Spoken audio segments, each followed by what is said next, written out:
Regina Goutevenier. Good evening. Okay, is this connected? Hello, can you hear me? Okay. My name is Regina Goutevenier. As president of the League of Women Voters of Port Washington-Manhasset, I'm appearing on behalf of the League of Women Voters of Nassau County. I have lived in Port Washington for about 52 years. The League is a nonpartisan grassroots organization dedicated to encouraging everyone to participate fully in our democracy. We do not support or oppose any political party or candidate. After careful study and consensus, we may advocate on governmental issues in the public interest, as I do tonight. The League is here to advocate on behalf of a fair and transparent redistricting process.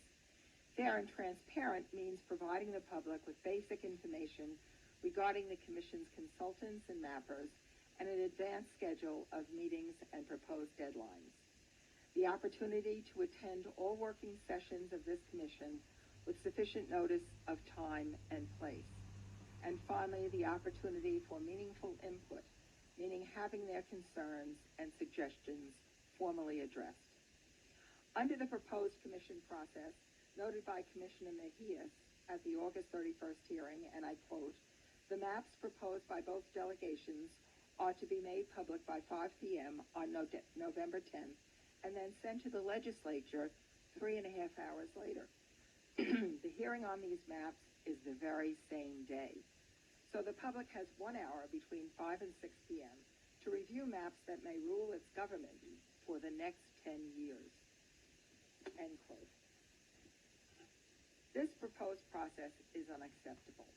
It allows only pro forma public comment and not even pro forma map amendment by the Commission.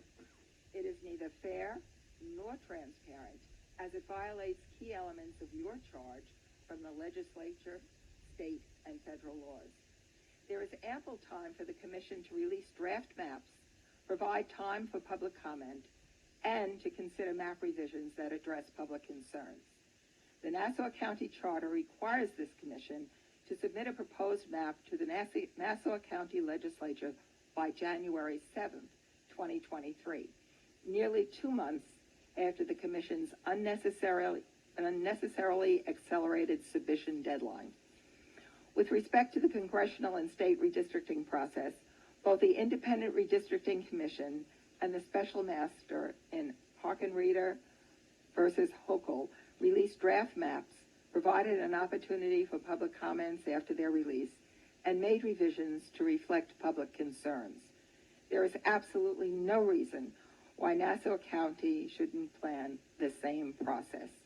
The League strongly encourages the Commission to allow the public to evaluate the process used to design and propose legislative districts, and finally, to assess whether recommended districts reflect the interests and input of our communities. Thank you.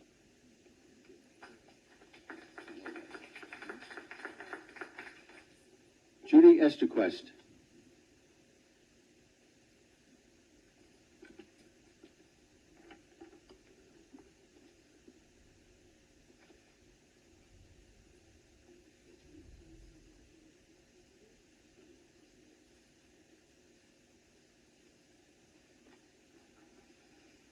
Thank you. My name is Judy Esterquest, and I have served as a trustee of the Manhasset Public Library for 6 years. I'm a member of the League of Women Voters. I live in Manhasset for over 3 decades. At the August 31st hearing, both Chair Maroney and Commissioner Mejias repeated the phrase, fair and transparent. Fair redistricting is foundational to our democracy. Transparent redistricting is foundational to our trust in democracy. Fair and transparent gives voters voice and confidence. Its absence breeds cynicism, disengagement, crisis. Recent news shows what happens when Americans lose trust. Fair redistricting keeps communities of shared interest together to strengthen their voices, respects natural boundaries, and seeks a compact shape. My district, however, which includes this town hall, looks like districts where politicians choose their voters, not where voters do the choosing. Similar to the 1812 district, that inspired the word gerrymander, District 9 is a monstrous horned creature rearing back on a long, long neck with a misshapen, almost cloven body. Hence the visual I gave you. It appears an extreme partisan gerrymander, snaking east and west to aggregate isolated enclaves of selected voters, its perimeter defined by no natural borders. It brings together no communities of interest, only 7 fractured school districts and many fractured villages. What would fair look like? Perhaps putting all of Manhasset with all of Port Washington and all of Roslyn, which almost targets the target size. The Long Island Sound bordering its west, north, and east. Even more important, it would be socially, culturally, and economically coherent with shared institutions. Our special districts, fire, water, parks, would not be divided. Rather than fracturing our 8 school districts, we would have 3 whole districts, each with its own vibrant community. Our League of Women Voters offers forums for our peninsula's local and state elections. As for residents without school children, we all shop in the limited number of large grocery stores, specialty bakeries, hardware, and florists. We all use the same LIRR line. Restaurants across the peninsula are neighborhood favorites for everyone. Cultural events and civic spaces bring us together. We enjoy our shared shoreline, live events at the Landmark Theater, and our 3 great public libraries. History walks and cemetery tours, our science museum, art museum, and of course, our amazing Bar Beach. Manhasset is now arbitrarily divided across 3 legislative districts, and Roslyn is divided across 4 districts. Our peninsula should be made whole. Residents cannot advocate effectively when our voices are fractured. Please reward our trust by ensuring this redistricting gives fair outcomes by making its process transparent. Thank you. Thank you. Miss Esterquest. Miss Esterquest, may I ask you a question, Miss Esterquest? I will send everybody this through the portal, but Well, first of all, thank you for sending this in. Please do send it in so we can add it to the record, and have it officially considered and part of the formal record. You had mentioned right now Manhasset is split across 3 districts. Roslyn is split across 4. Do I have that yes. correct? Could you explain to the commission how that affects you and how that affects voters in Roslyn and Manhasset to have the communities split across 3-4 different districts? Well, part of what happens is that when you hold community forums for legislative forums, for example, I'm going to speak as a league member, you have to explain to people which district they're in, and they're often confused because we vote for the same Senate candidate, New York Senate candidate. We vote for one Assembly District candidate. We vote for one congressional candidate. Now, that's a much bigger area. Why should we vote for, across 2 places, 7 different legislators?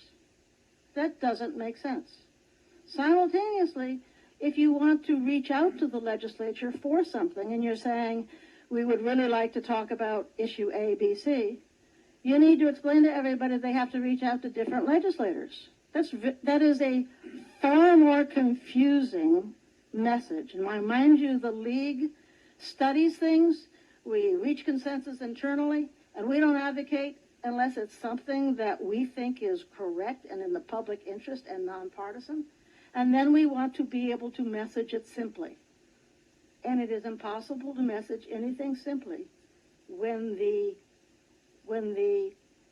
jurisdiction of the voters crosses so many lines. I'm not going to say it's as bad as separating minority voters, or as bad as separating voters that you think are going to vote in one way or another, but it does make it very difficult for the voices of the peninsula to be heard as one voice. And these 3 communities, particularly Manhasset and Port Washington, because Roslyn does spread off to the east, these 2 communities are very, very interconnected. Why should they have different representatives? Does that answer your question? Thank you. We're going to put this in the record anyway. We'll make a copy of this and we'll submit it to the record as well. I haven't seen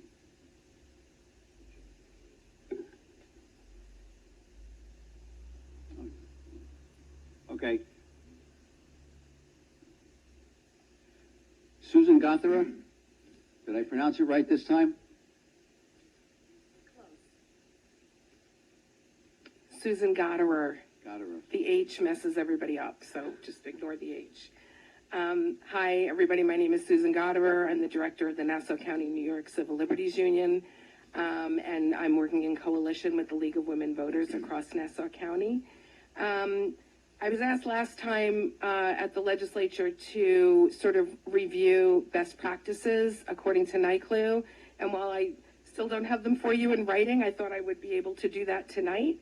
And also it will be useful for the people who are here to hear them as well. I do have a question though. That short window of time and the schedule that's been set for the maps are approved and then the maps are presented and then the legislature votes, I heard an hour, 3 hours later. Is it within your power to change that schedule? Yes. So I will ask you to commit to changing that schedule so that there is more time between those things. This is a schedule. This is not in indelible ink. Will you put it in indelible ink that the public has more time? I will talk to the delegations and see what they want to do. But here's the answer. Here's the answer to the question. That you got to start somewhere. You got to put your pen to the paper. You have to, in order to get something going, you got to do something about it to get it moving. And that's what's happening. We wanted to get it moving. We needed to get it moving. We got it moving. There are glitches. It's going to happen. There's nothing we can do about that. The date on November 10th was a date for presentation of maps, not having them become law. To tell us what you did. Show us what you did. It's not just them and them. Mr. McKenna may have a map he wants to put in. The League of Women Voters may have a map that they want to put in. So why is everybody under the impression that there's a 3-hour window? Well, because it's set up that way just to give people a guideline. So then can you expand the guidelines, That's please? right. Thank you so much. Will you commit to doing that? Yes. Thank you. Okay, so I'll move on to, and as far as the website goes, I went on the website. The path that I took was Nassau County Legislature to the quick links down the right-hand side to Temporary Districting Advisory Committee, and all I saw were your names and the 2013 agenda. So even if it does exist the way you say it does exist, it means that it's hard to find, and that needs to be fixed as well. I'm used to Nassau County and their websites. The police reform website was taken down. It's hard to find everything. Agendas never get posted where you can see them, and if they are, they're posted in some sort of, I don't even know, hieroglyphics or something. So that's Nassau County, used to it, but it's shenanigans and it has to stop, and it shouldn't be happening with this crew. So, okay, so on that note, the first and probably most important aspect of a properly functioning redistricting process should be that it is transparent and provides opportunities for meaningful public input before and after draft maps are published. There should be an adequate number of hearings to allow equitable access to public input, which means that holding one hearing in Glen Cove with 28,000 residents and one hearing in Hempstead with 800,000 residents is not equitable. And so I would also ask you to commit to more hearings along those lines. Commissioners of both parties should be collaborating on every aspect of the process, including the number and location of hearings. Hearings should be widely publicized through official channels and on social media channels and in all relevant languages, which is not just Spanish in Nassau County. There should be meaningful opportunity for public input before and after maps are drawn and published, and the public should have all the relevant data they need to evaluate the maps. That means the data that you looked at to create the maps, and the commissioner's justifications for the decisions after the maps are drawn. Voting on a draft map the day it is published is unacceptable. So to comply with the law, obviously, is best practices, and provide information on the law to the public. So you have a job to educate the public as well, to make sure the draft maps comply with the equal population requirement. The commissioner should release shape files and block equivalency files along with the draft maps, not dilute or diminish voting strengths of racial and language minorities, which is required in both the Federal Voting Rights Act of 1965 and the New York State John Lewis Voting Rights Act. The commission should conduct and publish the analysis, including the data, to determine the number and shape of districts, illustrating that communities of color's voting strength has not been diluted. In order to show that the maps comply with the compactness requirement and prohibition on favoring or disfavoring incumbents, the commission should also show common measures of compactness, such as the Polsby-Popper and Schwartzberger scores. The commission should also show explanations of public input relating to Nassau County's communities of interest.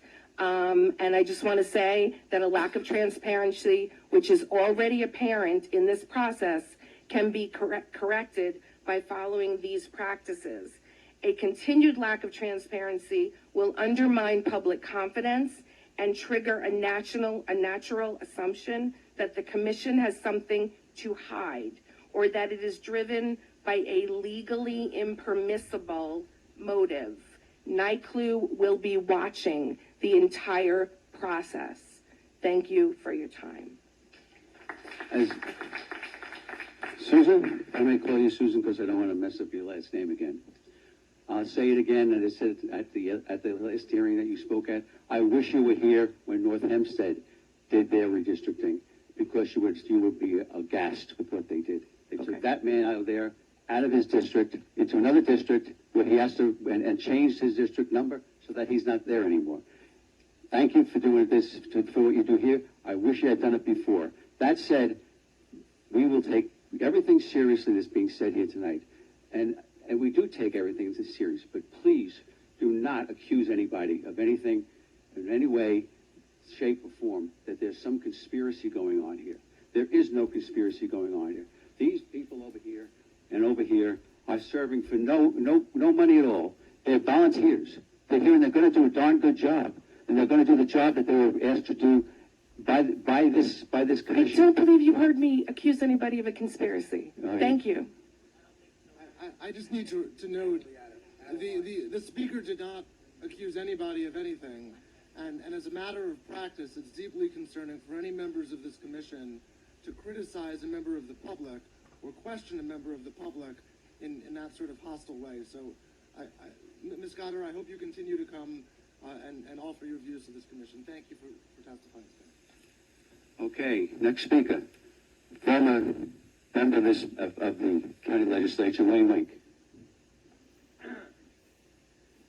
Good evening, ladies and gentlemen.